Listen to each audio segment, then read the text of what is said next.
The abortionist takes a suction catheter like this one. This is a 14 French suction catheter. It's clear plastic, about 9 inches long, and it has a hole through the center.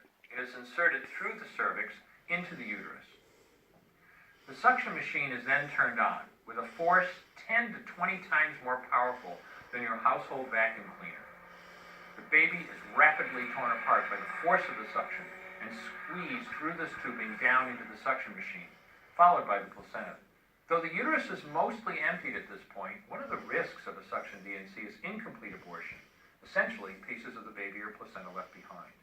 This can lead to infection or bleeding. In an attempt to prevent this, the abortionist uses a curette to scrape a lining of the uterus. The curette is basically a long-handled curved blade.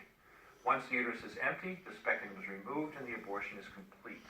The risks of suction D&C include perforation or laceration of the uterus or cervix, potentially damaging intestine, bladder, and nearby blood vessels, hemorrhage, infection, and in rare instances, even death.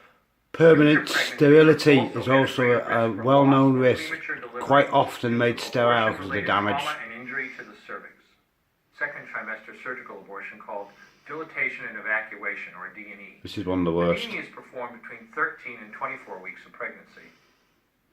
After administering anesthesia, the abortionist uses a weighted speculum, like this one, that opens the vagina. Rip it to pieces, piece by piece, rip the legs off, crush the skull into little bits, till the brains run out. It's fucking barbaric.